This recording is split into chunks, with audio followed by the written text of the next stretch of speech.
Walk softly, Peter Troy.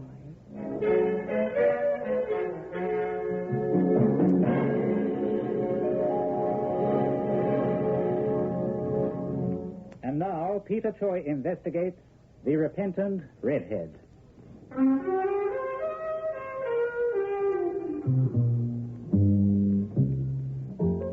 This girl Julie you met a moment ago, she's what scriptwriters call my girl Friday. Well, you'll meet her again in a little while, but right now there's another redhead you should meet. Her name is Janine. Ah, Janine. Here's tranquility for you. I think of her and I see a serene picture of complete peace and tranquility. You beast! You double-crossing, mealy-mouthed, philandering beast! If you see what I mean. I hate you. Now, Janine. And I never want to see you again. Now, darling. And don't darling me, Steve Rennick. But you don't... What's her names, other girls? There's no one but you, beautiful. And go easy on the glassware, will you? She was here, and not so long ago. I can still smell her perfume. Well... I could kill you. Oh, my public would hate you for that. Steve Rennick, the poor man Steinbeck. You're as corny and false as the hero of your own books. Now, honey, let's have a little respect. I don't know why I'm so crazy about you. Then, June. I could kill you, Steve. Maybe one day I will. Honey buns and homicide don't mix. Go put some powder on your nose and I'll take you out to dinner. Steve. Go on now. I'll phone for a reservation at Oronino's. Pink champagne and your sort of music. This? Uh-huh.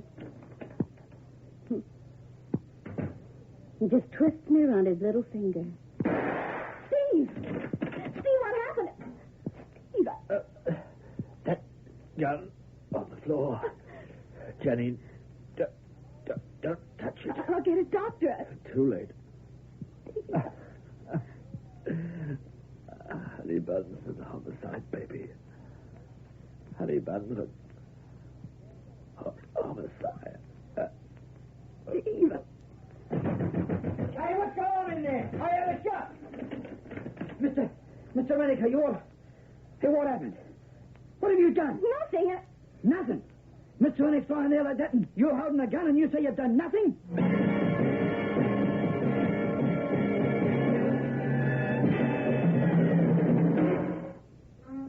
It was Peter Cheney, was Earl Stanley Garner, and the late unlamented Steve Rennick. They were the aristocracy of the crime writers, I guess. But now Steve Rennick was the central character in a real live murder story.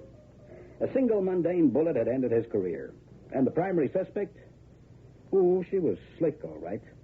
Janine Lee, a very repentant redhead who urgently needed the services of Peter Troy. I didn't do it, Mr. Troy. I swear I didn't do it. When the janitor broke in, you were in the apartment alone with him, and you were holding the gun that killed him, Miss Lee. And you want Mr. Troy to believe you didn't do it? Now, take it easy, Julie. Oh, Pete, you can't afford to take this case. The way things are, I can't afford not to. I'm offering you a sizable piece of money, Mr. Troy, to find out who really did kill Steve Rennick. Okay, make with a pencil, Julie. Get all this on paper. Oh. Now, Miss Lee, that gun. It belonged to Steve. He kept it in his bureau drawer. Uh-huh. How long were you in that other room? A minute, no more. And someone could have been hiding in the apartment all the time. Oh, I suppose so. The closet, kitchen, anywhere. The neighbors said they heard a bit of a din coming from the place. Yes, well, Steve and I was having an argument with him. With milk glass vases? Well, I got carried away. What was the argument about? Women. So? Steve was my man. But he played around. Yes. Names? I don't know. Now, come on, Miss Lee. You want some help? Okay, cooperate. Don't forget your pride. Well, I was his... Well, we were sort of engaged, you understand. The others, There was a model, dark, Italian-y sort of woman. Her name was Francesca de Militore. She works for one of the big Italian fashion houses. Gascony? Yes. Then there was Paula Stevens. Oh, a socialite. Yes. Keep going. I don't know any of the others by name. He only saw them occasionally. But he saw one of them yesterday. Yes, I could still smell a perfume in the place. Thick and heavy. And there was a glass with lipstick on it. She must have left just before I got in. Okay. Oh, anything else? Just that I didn't kill him. I'm sorry, Miss Lee. Your time's up. Oh, please, Inspector Mellenby, I have to talk. Look, I don't know how you talked me into letting you see Troy in the first place. Oh, come now, Inspector. It'll be enough from you, Julie. Mellenby, give me another 5 minutes, huh? No. Any more interviews with your client, Troy, will have to be made in the cells, and you'll get written permission from her lawyer. Sergeant, take Miss Lee away, please. This way, Miss Lee. Mr. Troy, I didn't kill Steve Rennie. Well, Julie, my angel, I love you dearly, but there are times when Troy, you don't honestly think she's innocent, do you? Well, now, I don't know. Oh, come off it. Inspector, she is a redhead. Her vital statistics are 36, 23, 36. She has big blue eyes and long, lustrous lashes. All of which means, as far as Peter's concerned, she's innocent. Have you booked her yet, Inspector? Of course, it's an open and shut case. Don't you know about Rennick? Yeah, best-selling crime author, likes the ladies. And a grade-A heel. According to my information, he was one of the most unpopular men in London. So? So he had this coming to him. Seems he's double-crossed just about everyone around the place. He's just violated a contract with his publisher. Crossed up his agent on more than one occasion. Ah. Oh, nothing. They weren't at his place when he was killed. Well, how do you know? Take a tip, Troy. Keep out of this one. The case is closed. It's not closed. Not until that girl's tried and a verdict pronounced.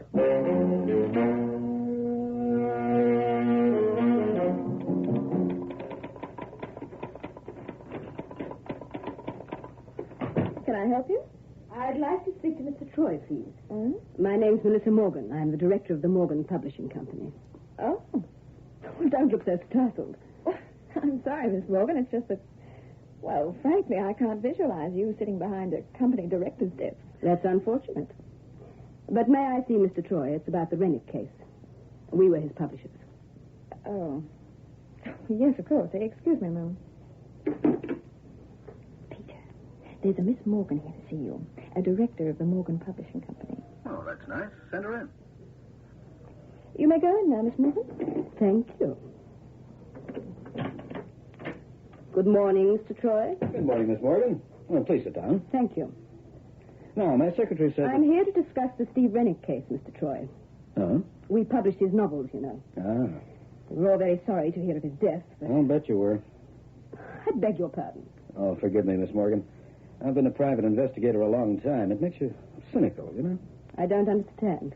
I'm investigating the case on behalf of Miss Janine Lee. Yes, I know that. I've been making a lot of inquiries. And I heard that Steve Rennick was about to drop the Morgan Publishing Company, so? which means you'd have lost the residual rights to his novels. That would have meant a loss of about £250,000 to the Morgan Publishing Company over the years. When my father founded this company, Mr. Troy... It was nothing. It still is nothing without Steve Rennick's novels. £250,000, Miss Morgan. Makes you think, doesn't it? Of what? Of a motive for murder. Janine Lee killed Steve. No, I'm not saying he didn't deserve to die, and I'm not saying she didn't have a motive. Then what are you saying? Steve's dead, and she killed him. Let the matter rest there. Don't go digging around for any other motives, Mr. Troy. None exist. Well, now, I'd like proof of that. The police are satisfied. You should be, too. And if I'm not? Do you take a delight in courting trouble, Mr. Troy? Oh. Now, that sounds like a veiled threat to me. Well, I'll unveil it. Forget about Steve Rennick's death, Mr. Troy. Forget your investigations. There's £300 here in my bag for you. If you do just that. And if I don't? There's trouble. Now, about that £300. Lady, please, just one client at a time, huh? You're going to be sorry. So very sorry. Such a shame. Attractive men like you don't grow on trees. You say the sweetest things in between threats.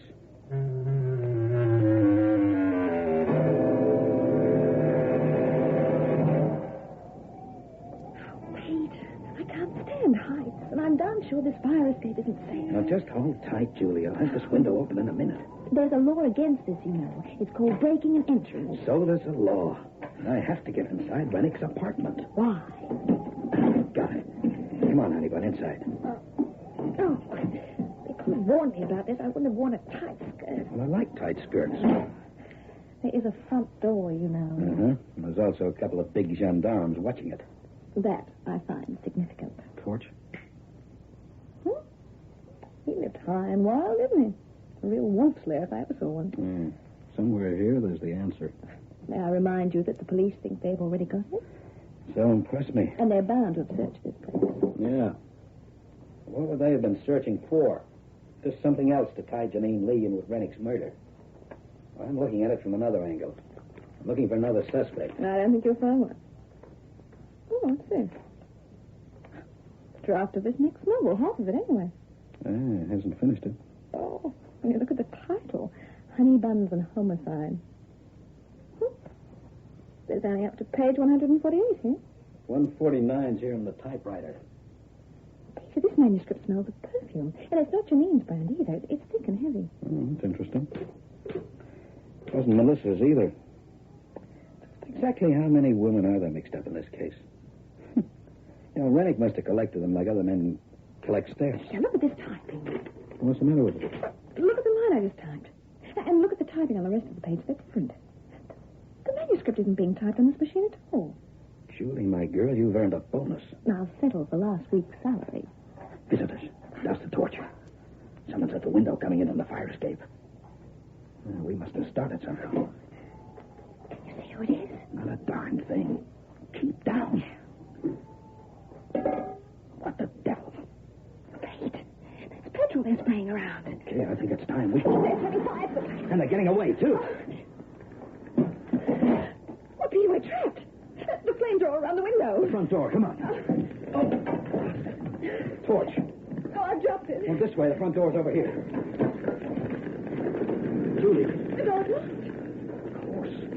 Police have sealed off the apartment.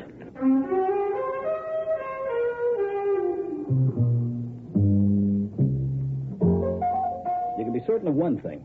This definitely wasn't Be Kind to Peter Troy week. Maybe that intruder knew we were there, maybe he didn't. Either way, it didn't make much difference. Steve Rennick's apartment had to be destroyed. And, brother, a petrol fire is a good way of destroying anything, including yours truly, plus private secretary. In just 2 minutes, that whole place was a raging inferno. The flames cut off our retreat to the window and fire escape. On top of that, Inspector Mellenby's boys had put a police seal on the front door. And life was just a little more than tedious just then. And I was in no mood for any jokes about barbecued private eyes. I thought you said there were policemen guarding this place. Well, a word. The idiots must be asleep. Okay, Julie, stand back. They issued me with a permit for this thing, so I guess it's time I used it. Hey, what's going on? Plenty. Or do they always have fires around here? You okay, Julie? Yes, I think so. What the devil's going on here? A fire, and I didn't start it. Call the fire brigade, John. Yes, sir. Right away. I just knew you'd get into some sort of trouble, Mr. Troy. Knew it or organized it, Miss Morgan? There was a police seal on that door. Look, I can explain, but nobody's going to believe me. However, I would like to know how Miss Morgan got into the act. She got onto the scene very quickly, didn't she? Too quickly. For the time being, we'll all concentrate on trying to put out this fire until the fire brigade arrives. After that, you've got some questions to answer, Troy.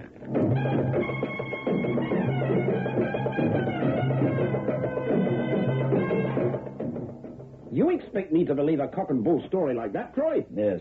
It happens to be the truth. This intruder of yours, was it male or female? I couldn't tell. The room was in darkness. Anyway, they didn't actually come into the room, Inspector. Just shoved up the window and poured petrol over the carpet. Well, I don't think there was any intruder. I think this is all a figment of their very fertile imagination. Now, don't you start. I'd still like to know what you were doing on the scene, Miss Morgan. She was with me, Troy. She'd requested permission to get Rennick's half-finished manuscript. Honey Buns and Homicide. What's that? Well, that was the title of it. Just a minute. Oh, something wrong? I don't know. Just a minute. Yes, listen to this. This is a copy of Janine Lee's statement after we arrested her. Steve Rennick's last words were, "Too late, honey buns and homicide, baby. Honey buns and homicide." Well, he must have been some egotist to mention the name of his book and his dying breath. Miss Morgan, what do you intend to do with the manuscript? Half a book isn't much use to anyone, is it? We'll have one of our staff writers finish it. Staff writers? Oh, you employ staff writers? Well, there are a couple of people we can call on. Either of them worked for Steve Rennick before? Yes, one of the proofreaders. A girl? Troy, I don't Just a minute, Inspector. There's a reason for this, believe me. One of them's a girl, Miss Morgan? Yes. Name? Well, Miss Morgan? Helen Fremont. She used to do a lot of secretarial work for Steve, too. Inspector, I suggest we go talk to the lady. May I remind you that you're under arrest? Okay, but I've got a hunch. I don't give a hoot about your hunches. Oh, come now, Inspector. You know about Pete and his hunches.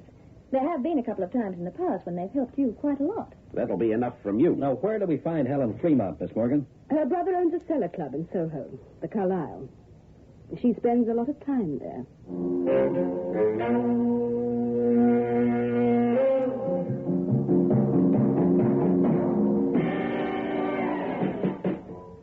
I'm sorry, Mr. Troy. We don't open till 6. I'm not a customer, Mr. Fremont. I just wanted to have a chat with your sister. Helen is here, isn't she? Who wants to know? Peter Troy. Just tell her it's about Janine Lee and Steve Rennick. She'll understand. Now, look. Tell her. I'll be watching you, Troy. You do that.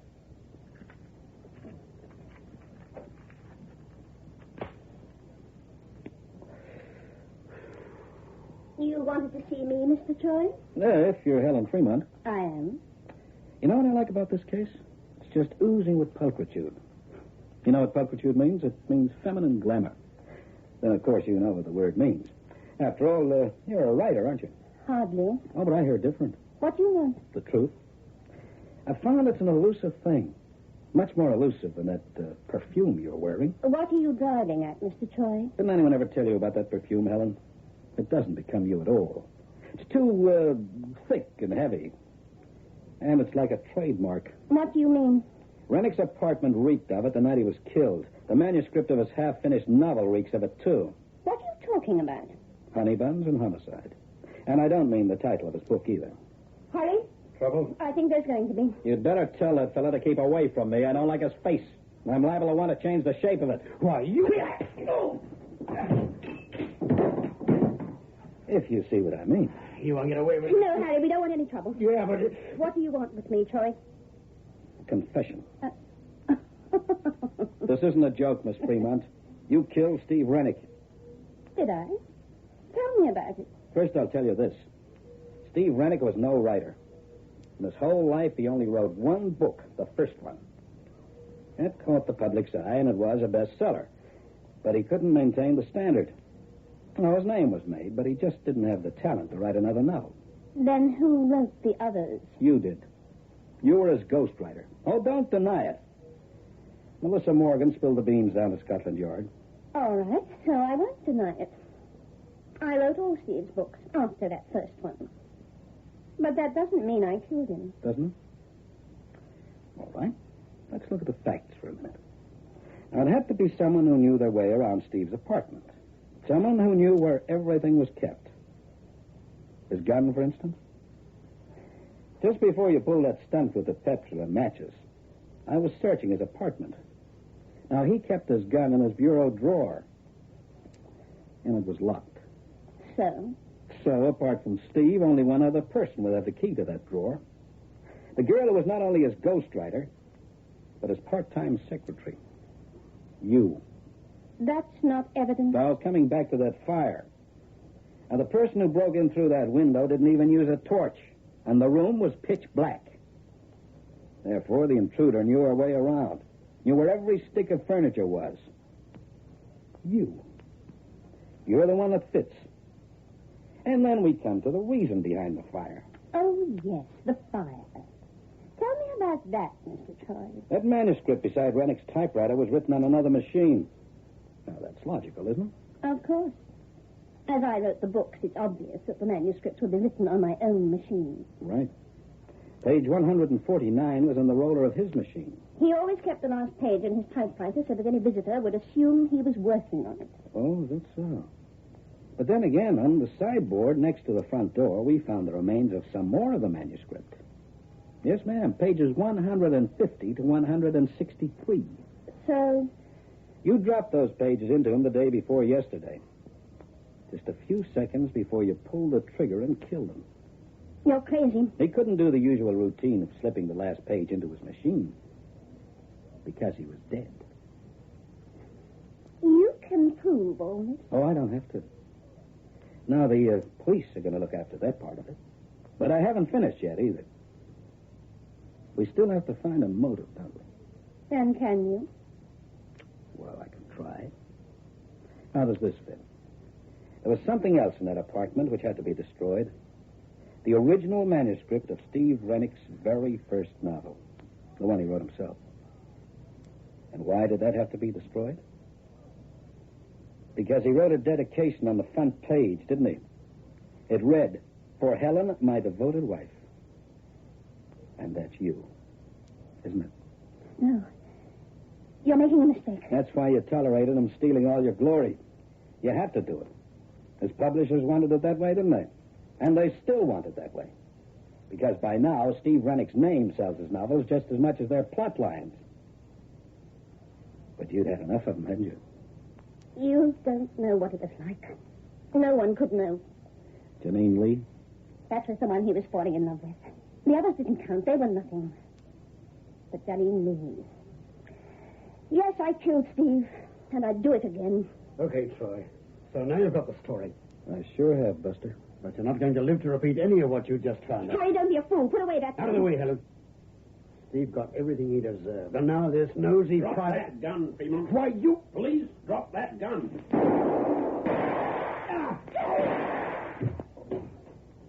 Oh, I meant to tell you, Helen. The police came in here with me. They had to. You see, I'm still under arrest for unlawful entry. Oh, careful, Troy. It's okay, Inspector. You only got him in the shoulder. Did you get all that? Yes, the sergeant got it all down in shorthand. All right, you'll have to come with us, Mrs. Rennick. You too, Fremont. Mrs. Rennick. No one's called me that in a long time.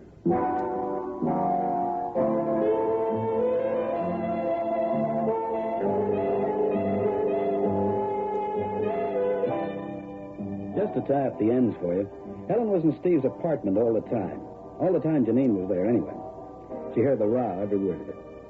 And that was the final straw. She'd already taken his gun, so the thought of killing him wasn't a new one. As soon as Janine went into the other room to powder her nose, Helen came on out of the closet, shot Rennick, threw the gun on the floor, and lit out, leaving the repentant redhead to take the rap. As for the fire, well, it was the only way she could get rid of that evidence without attracting suspicion to herself. And as for Melissa Morgan, well, she wanted the secret kept. Her company had too much at stake. She wasn't at all keen on having me delving around looking for the truth. I was bound to find out about Helen Rennick being Steve's ghost. Well, what with ghosts and gals and honey buns and homicide, it was quite a case, wasn't it?